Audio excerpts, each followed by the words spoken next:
Hey guys, welcome to another weekly reading vlog. It is still Sunday, like a couple of hours after I wrapped up my last week's reading vlog, but I just want to rave about how much I am loving Rafe by Rebecca Witherspoon. 63% of the way through and it just is checking all of my boxes. So basically, this is the romance between a woman named Sloane and her nanny named Rafe. In the beginning of the book, we see her two twins after they have been abandoned by their current live-in nanny, and she ends up hiring Rafe, who is a criminal reformed into a nanny, and he is tall and buff and has tattoos and a beard and all that kind of stuff, and Sloane and him start up pretty quickly in a relationship. He basically right off the bat, day one, is like, I've never worked for an employee that I've been this attracted to. So pretty quickly they're confessing their attraction to each other and doing things, but he is so sweet, so cute, and so open about his feelings for her, and I'm just loving it. I don't usually love stories with kids in them just because I don't really like kids, but it's so good. It's so good. Like, unless something crazy happens, this is gonna be a very, very solid 4. I don't think it would be a 5 just because I feel like it's a little quick. It's only 258 pages, so their relationship is progressing a little quicker than, you know, is really realistic, but I am loving them. And yeah, that's where I'm at. I just wanted to update you guys and let you know that if you like romance, you should 100% check this out. And I will of course wrap up my official thoughts when I am done, but I am just loving it so much. They might be my favorite couple of all of the Rebecca Witherspoon books I've read, which has only been 3. I'll update you guys when I am done.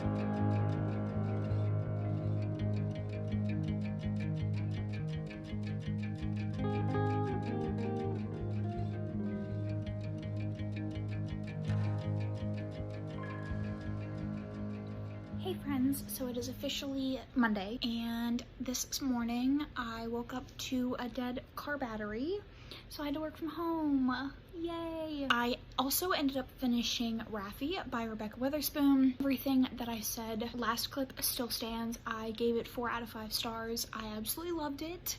Rafe might be my favorite hero. Can you hear my heater? I hope not. He might be my favorite literary hero in any book that I've read so far. Like, I loved him. But the reason I didn't give it the full 5 stars is because this is a fairly short book. It's like a little under 300 pages, and I feel like we got to the L a little quickly. I don't know how quick I wanted to come because, like I said, it's pretty short, but I don't know, maybe like in the epilogue a couple years down the line, they were engaged like in the epilogue within the 6 months. It's a little quick for my liking, but I really enjoyed it, and the kid thing was surprisingly nice. There wasn't too much kid. There was enough to, like, you know, kind of show the sort of person that he is, but not too much. And then I also just started Destiny's Surrender, which is the second book in the Destiny series by Beverly Jenkins. This, I'm only 3% of the way in. It has a surprise pregnancy, which I don't love. Like I said, I don't really like children, but it's a historical romance set in 1885, and it is about Drew and Billy, and Billy is a sex worker, and I'm assuming well, the synopsis basically says that he goes to get married, or he like goes back to his family ranch. Like, there's a ranch in the family in this series. Like, it follows 3 brothers, I think, and so I think Billy ends up like showing up at his door with the baby. At this point, she doesn't know who the father is, so I don't know what's gonna go on there, but that's like not my favorite trope in the world. I don't love it, so we will see how it goes. I've only read 1 Beverly Jenkins, and that was the first book in this series, and I gave it 3 stars. I wasn't like the biggest fan in the world, but it was decent. We will see how this one goes. I don't know like what I'm feeling. I do need to read the manga club pick, and I'm just not feeling anything that I'm like that I have. I'm debating picking up Kingdom of Copper. I'm debating picking up the next From Blood and Ash book. I don't know. I just my reading is all over the place, and the things that I'm like getting into, like the books that I know I'm gonna like, I'm loving once I get into them, but it's actually the getting into them part that is the problem. So I'm kind of just all over the place. I spent a lot of time watching booktube videos and Twitch. I'm gonna get back to reading at some point today. I need to go out and change my car battery, but that's pretty much it.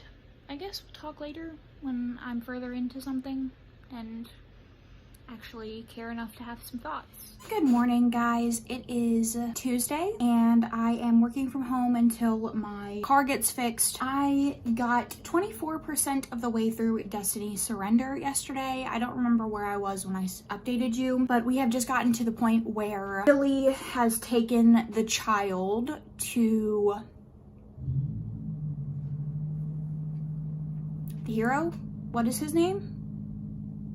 The people, okay, so let me run it back. She was a sex worker. The brothel that she worked for basically said, like, either you can give the child to us so we can sell it, or you're out on your ass, basically. Went through her pregnancy with the idea in mind that she's gonna give her child up to them, specifically the son of the brothel, the son of the madam. And then she ends up having the child and she falls in love with the baby and doesn't want to give him up. So she runs away. She runs to the hero, and after she discovered that there was a birthmark matching the hero's birthmark on the back, she was like, you know, that's your child, and I propose that you take him permanently, and then I will leave, and hopefully whenever my former employers come to look for me, they will look for me and not him. So that's kind of what she proposed. And we haven't exactly gotten to a part where they're gonna agree or like negotiate the terms of the deal. Right now, he just ended up breaking off, well, his engagement with another woman just got broken off because the woman's mother found out about him having a baby. And so she was like, yeah, this is over. I'm not hating it. It's Beverly Jenkins, and if you've ever read a Beverly Jenkins, I feel like you know what I'm talking about. She has a very messy way of writing, and not like messy in like a dramatic way, messy in like her point of views don't really make a whole lot of sense, and she'll like start a new paragraph to be in someone's head, but then sometimes she won't, and she'll sometimes put you in the head of two different people at once in the same paragraph, or like a random side character, and it's very odd, and it's very simple writing. Like, it's not flowery or anything like that, which I appreciate, but it's just odd, and it's a little jarring sometimes, so it doesn't exactly make for like the fastest, easiest read. So that's the situation on that. I have a couple of books that came through my library that I want to read, and my TBR is screaming. So last night, The Inheritance Game by Jennifer Lynn Barnes came through. This is like a YA murder mystery, and I've heard it compared to Knives Out a lot, and I really want to read it. I also still have Kingdom of Copper, which I am kind of feeling. I got A Kingdom of Flesh and Fire, the second book after From Blood and Ash. I have the first 3 volumes in my manga club's selection for the month, which I think I'm going to read more towards the end of the month. And then I also have My Last Duchess by Eloisa James, which is a romance. I'm not really feeling romance right now, which I never say. I don't know what I want to read. I'm really looking at The Inheritance Game, like I'm eyeing it hard. But I think I'm going to do some things for work and play Overwatch, and then we will come back with a game plan later when I maybe have more in mind what I want to do, because right now I don't know. I do know, and I need to just do it because I have the whole month. And I go through romance pretty quickly, so it's not like I don't think that I'm gonna be able to finish. Like, it's only the 9th, so I have plenty of time, and if I'm not feeling it, I shouldn't push myself, but hi, that's what I do. So we will talk when I have a game plan in mind, but good morning. Happy Tuesday. Good morning, guys. It is Wednesday, I think. I'll correct myself. Last night was tough. So I let the ferrets out to run around and do their thing, and then Axel was asleep the whole time, and he had no energy. He didn't want to run around or anything like that. He would just go in a dark place and hide. He wouldn't come when I called or anything. So I put them up, and he curled up in a ball and wouldn't respond to me or my partner, you know, picking him up. Like, we were picking him up and he was just sleeping. So we took him to one of the emergency clinics in our area, and when we got there, he was fine. Like, we let him out of the carrier and he was running around the car. Like, I showed you know, we were sitting in the car, obviously, because they do curbside. And so I told the nurse on the phone when I was driving up, like, hey, like, he's not responding. And because if he's not responding, obviously they're gonna rush him in. And so she comes out to the car to look, and he's like clawing at the bars and he has all this energy. And so, you know, they were like, you can wait out in the car and we will check them out, but he's not at a critical level. And so we were kind of like, we made the decision, like, we're not going to waste the time of an ER doctor or ER vet when he's not critical. So we'll monitor him, make sure he's eating, drinking water, and pooping, and we'll make an appointment if his health is getting worse. We aren't sure what's going on. We think it might be storm. It can take up to like 6 months for ferrets to like bond.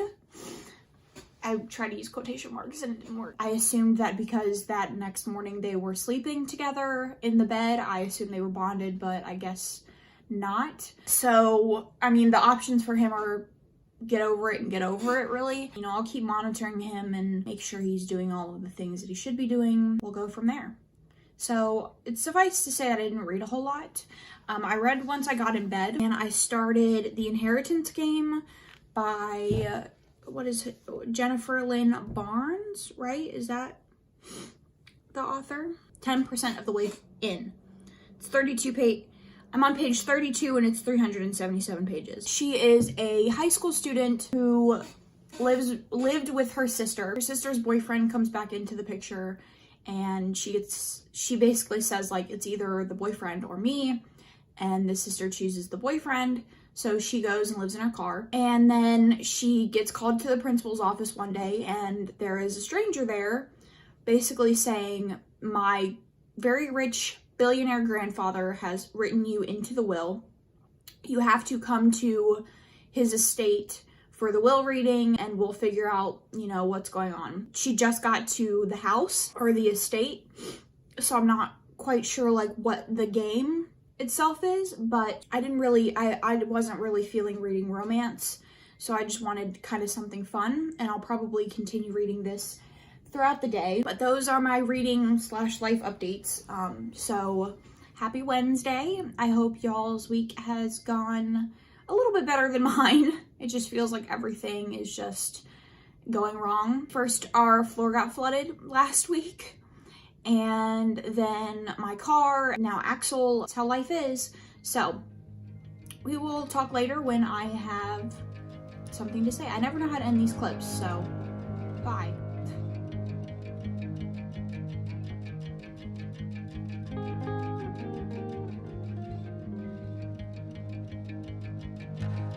Good morning, friends. It is Thursday morning, and I really hope you guys are liking this angle, because I'm pretty sure this is the angle that's been in the last like 4 update clips. But I am officially, I woke Gotham up. I am officially 50% of the way through Inheritance Games, and I am so fucking bored.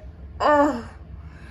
So people compare this to Knives Out, which is not a cool comparison. I feel like you should say this is a book about a girl who gets a $1 billion inheritance and has to learn how to go from being poor to rich. There's like a light mystery to figure out what's going on, but other than that, she's just like going to school, dealing with paparazzi, dealing with this rich family.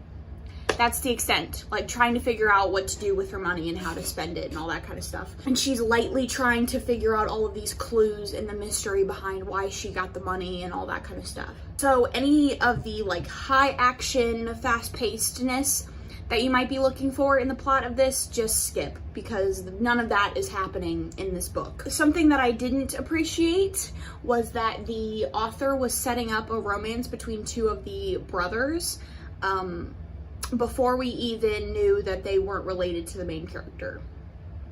Like, we knew, it was obvious that they weren't related and that's not what was going on. But before the author even let the characters find out that they all weren't related, we're like experiencing them crushing on each other, which just feels uncomfy. That's what's wrong with this book. I'm gonna continue just because I kind of want to know what the ending reveal is. It's not what I was hoping for. It's not good. So we'll see how that goes. And I think once I finish that one, I'm gonna go back to Destiny's Surrender and try to knock that out. So yeah, that's that, and I'm disappointed. Good morning, guys. It is Friday morning and it is very early. So yesterday I ended up finishing 2 books. I finished The Inheritance Game by Jennifer Lynn Barnes, and I ended up giving it 2 stars. I really didn't like this, and I really feel like this was marketed all wrong.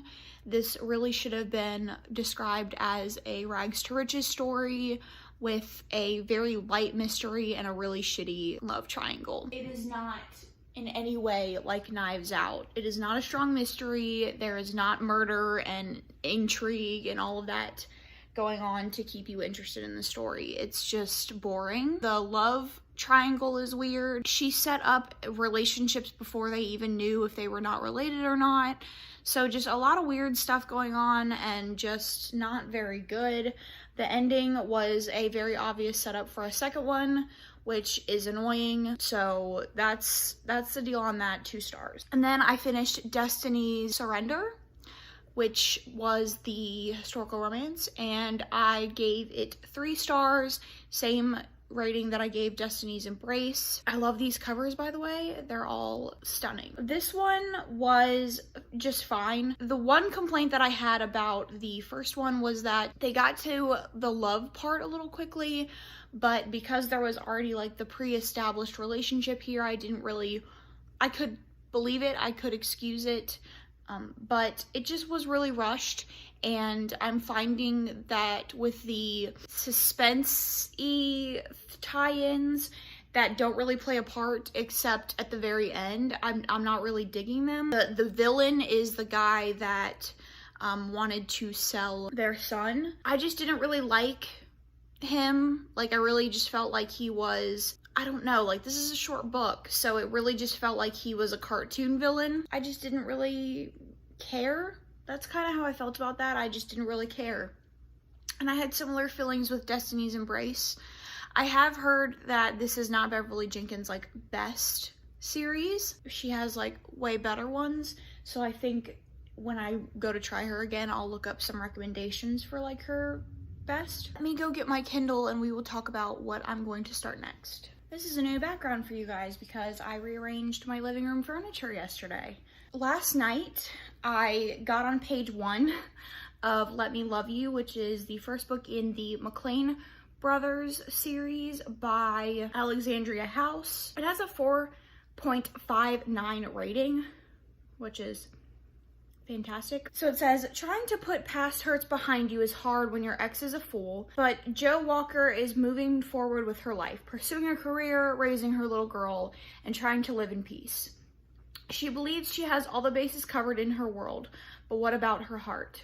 Rap legend Everett Big South McLean is divorced too, knows all about failed relationships, and has regulated his love life to casual connections rather than pursuing something real.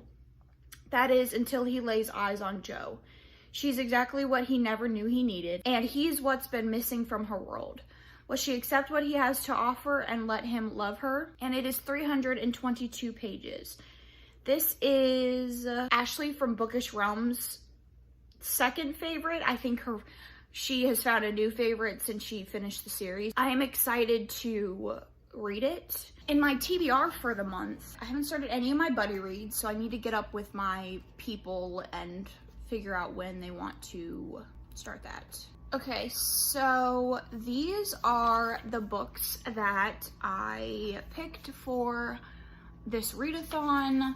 14, I have DNF 2, and I have finished 5. So the remaining ones that I have is Destiny's Captive, which is the 3rd book in the Destiny series, Let Me Love You, Zenny. I also finished that one paranormal, so I've finished 6. The Scale, Strumming My Pain, and The Wreckage of Us. And I think The Wreckage of Us is an audiobook on whatever it's called, Plus, Kindle Unlimited. And then I have my buddy reads. So I have my buddy reads of, oh, Erica and I decided not to do the buddy reads this month because we're both kind of meh about reading right now.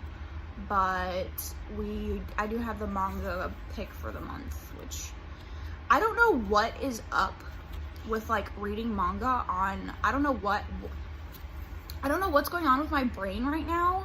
And hopefully anybody that's read Around High School Host Club, which is our pick, can attest to this if you read the manga like on an electrical device. But it is so confusing. Like the first couple of pages or the first couple panels, I'm like, what the hell is going on?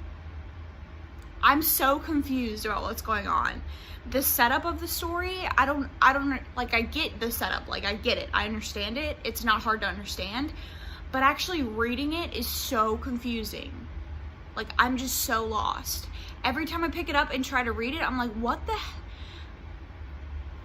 am I reading? I don't know if it's because I can't read on my phone or I don't know what's going on, but I need to give that a try. I have all the 3 volumes, but I want to read that closer to the end of the month, which is like 2 weeks from now. I'm gonna stop talking now and we're going to get back to reading.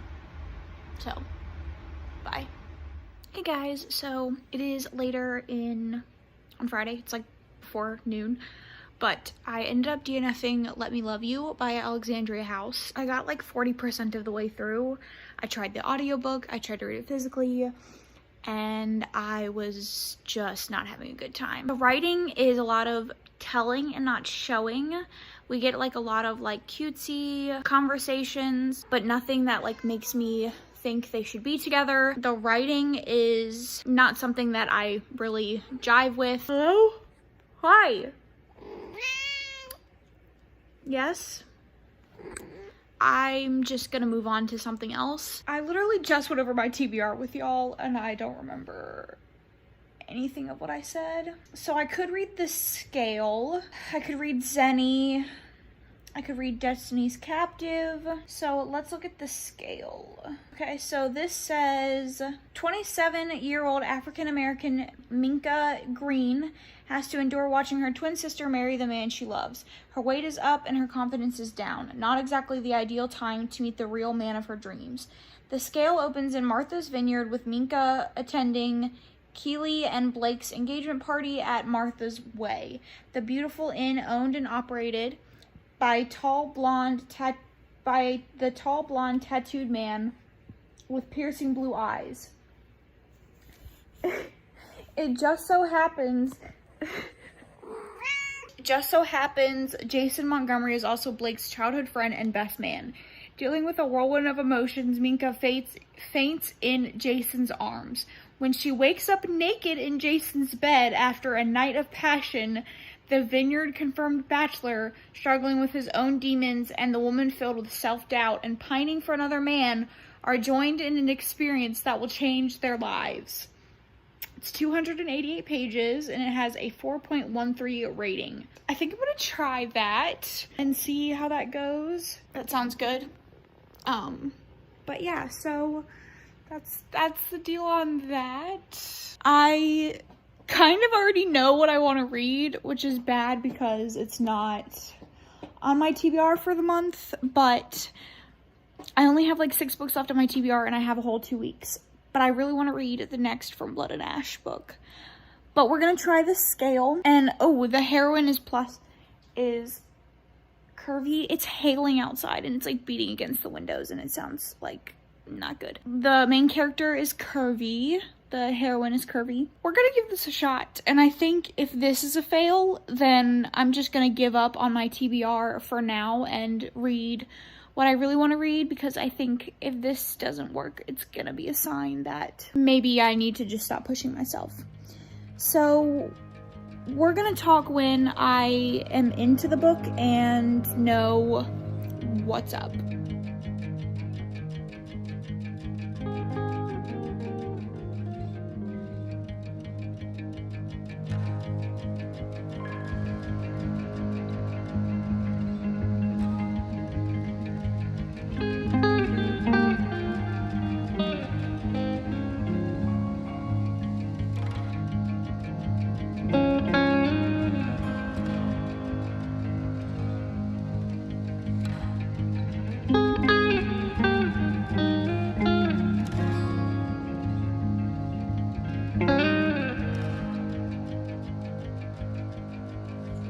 apologize if you can hear the space heater in the background.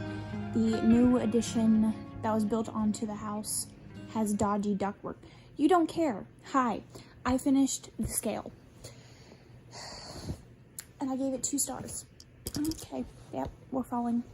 And I gave it 2 stars. It started off strong, and it got worse as it went along. So the biggest, most obvious issue is that the main female character, Minka, incredibly persistent, prominent body issues. And it's constantly talked about. And everyone around her is constantly having to tell her she's beautiful and make her feel okay. And I get the need for curvy heroines. I would love to see, you know, more representation. This is not what I want to read in a romance.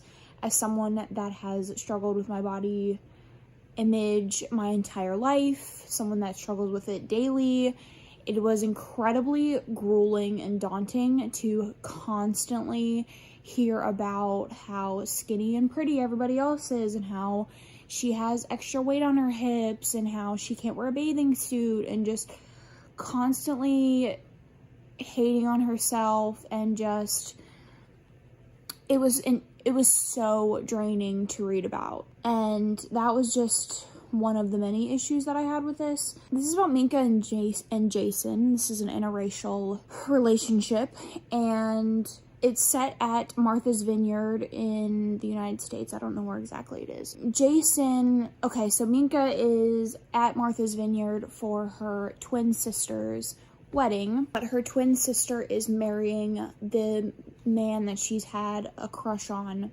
since college. Jason is one of the best men for the guy that she has a crush on, and he owns an inn like on the vineyard. I guess Martha's Vineyard is like on an island, I don't know, but he owns an inn like on that island, and the inn is where like they're staying and stuff like that. They have like a reception. Minka gets drunk, they hook up, and then they kind of sort of like eventually come to a place where they're just like, okay, we're just gonna have fun, like we know it's just gonna be for the 2 weeks that you're here. Through the course of like their relationship, through the course of like the stay or whatever, she is grappling with the pain of the man that she loves with her sister, who is like the perfect sister. Everybody loves her. She's like a model and all that. Minka doesn't tell Jason about her feelings for Blake, who is the dude that she has a crush on.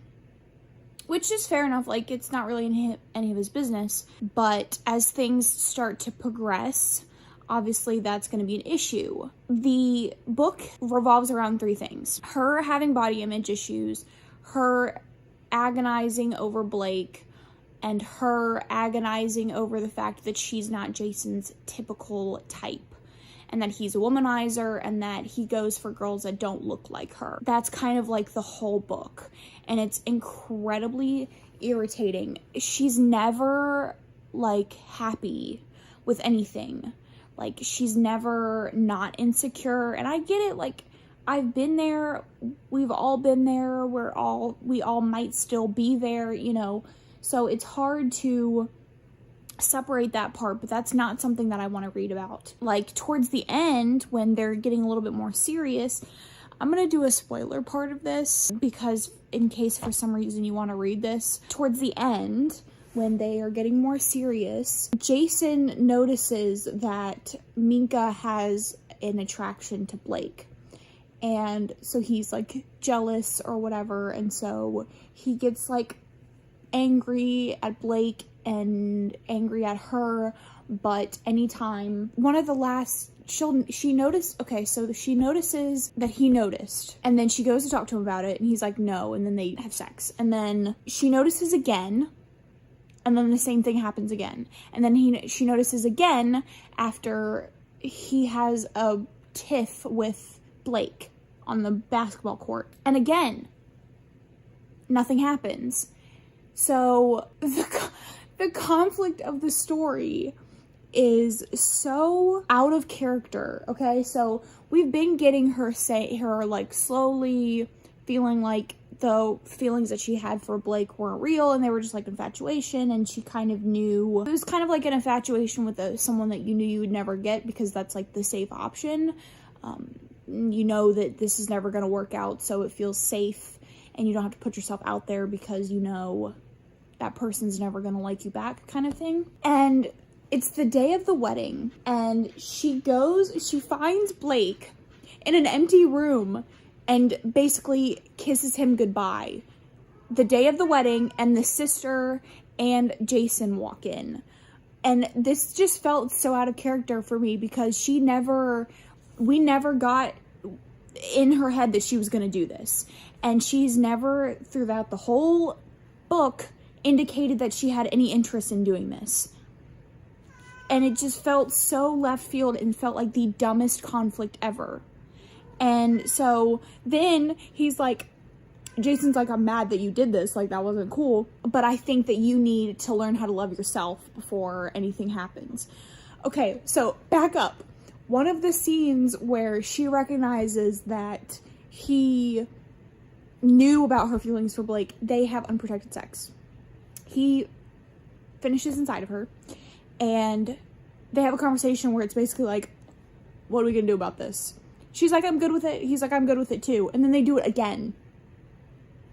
And then I don't even know how to like form coherent thoughts about like why these things combined just bothers me. They just didn't talk to each other. They were in love with each other after a week, ready to get pregnant and have a child after a week. And I don't know. I will say the one thing that I liked about this that kind of stood out was through kind of the whole book, you get inklings that Jason has not always had the best relationship with his father because of some things that happened with his mom. And so they have a very strained relationship, which is a really common thing in romance, especially with like damaged heroes, is they have a bad relationship with their father. Their father's like kind of an asshole or whatever. And this got like resolved, or they started to resolve it, or they started to work on it, and he kind of saw that his dad wasn't the villain, and there was more going on than, you know, his child brain could really understand. So I like that, but everything else was just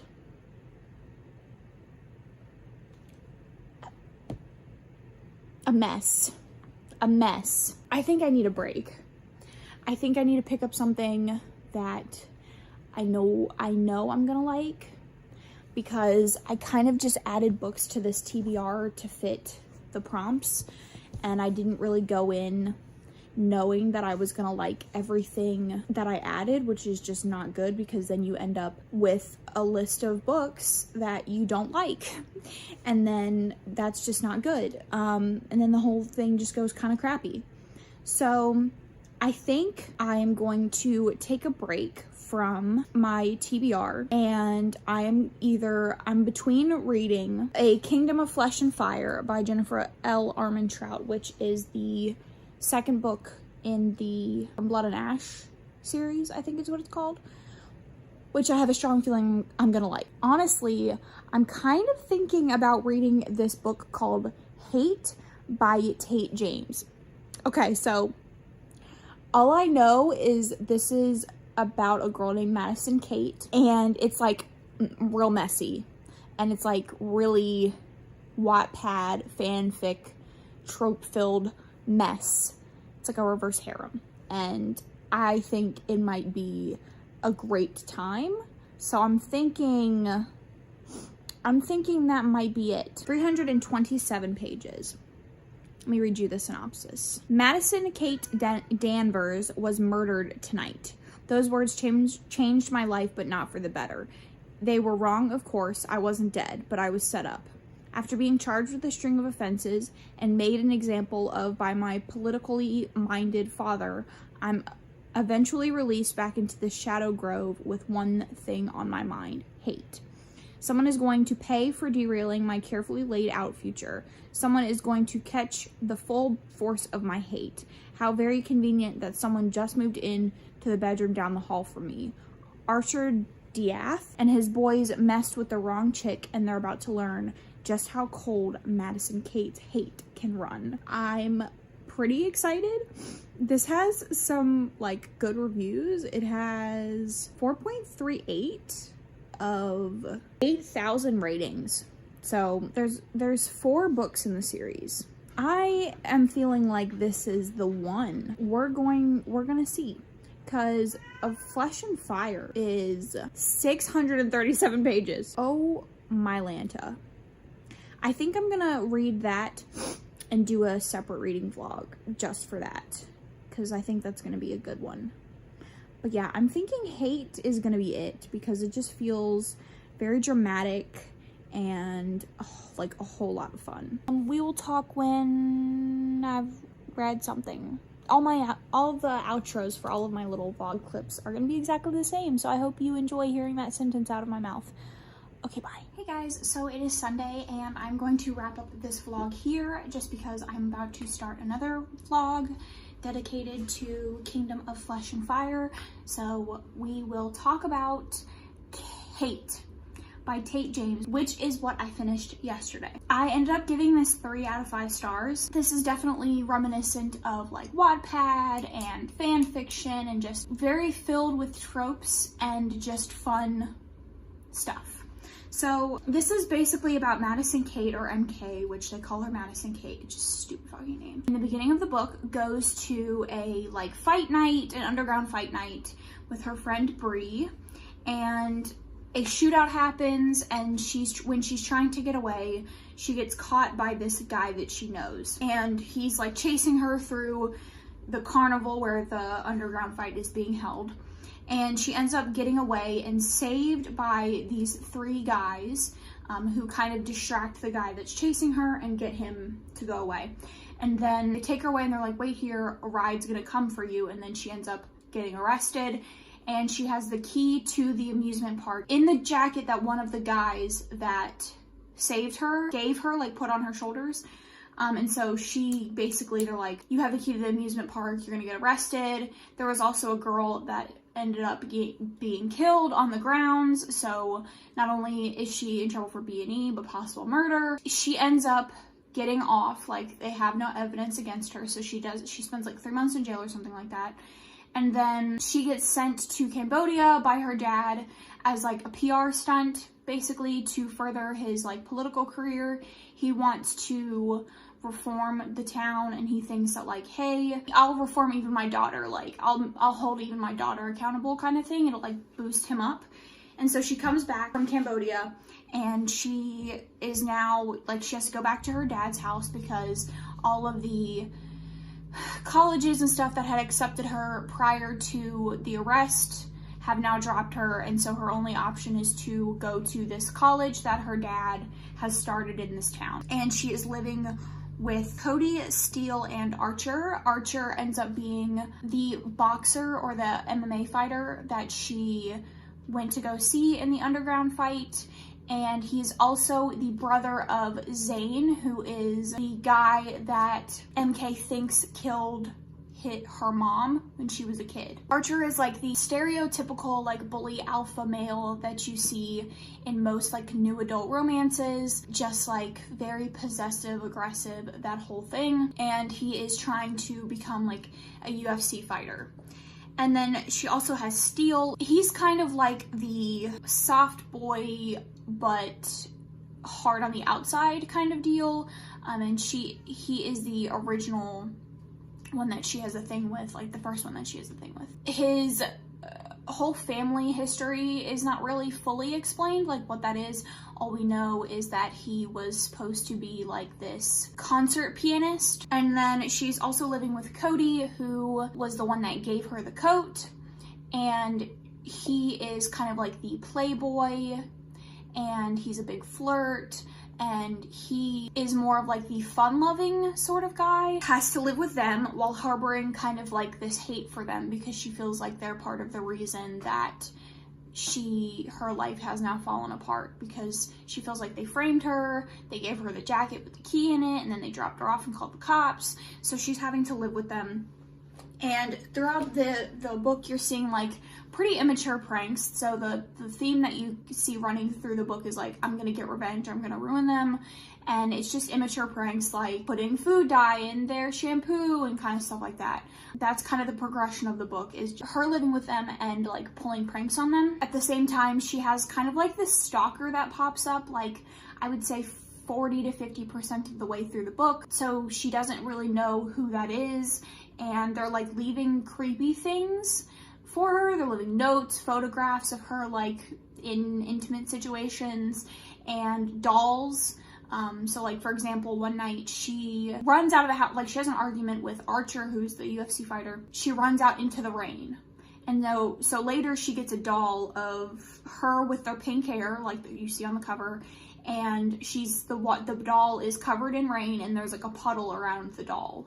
So just weird stuff like that. She also has her best friend Bree, who was the girl that she dragged to the underground fight in the beginning of the book.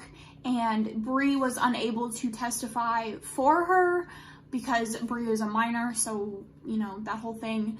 And she kind of feels like at the beginning Bree betrayed her because Bree could have cleared her name and she never stepped forward. And one thing that I liked at the beginning of the book was they get in contact again, and Bree almost immediately is like, yeah, I'm sorry. Like, I messed up.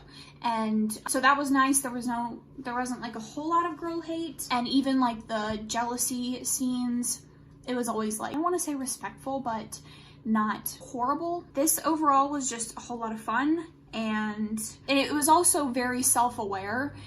There were several times where it called out kind of like being, you know, following the tropes. And she would say like, I felt like I was in a new adult romance. And she would call out like Archer's aggressive behavior and be like, I feel like I'm reading like a, you know, bully romance and things like that. So it was very self-aware, made jokes about itself. It made like reverse harem jokes and stuff like that. So it was just all of the like eye-rolly things, but because it was so self-aware and knew what it was doing, it was funny, and it just made for like a really enjoyable experience. It's like a little over 400 pages, and I flew through it. Like, it was just so fun. I will say that Madison Kate, or MK as a character, was a little annoying.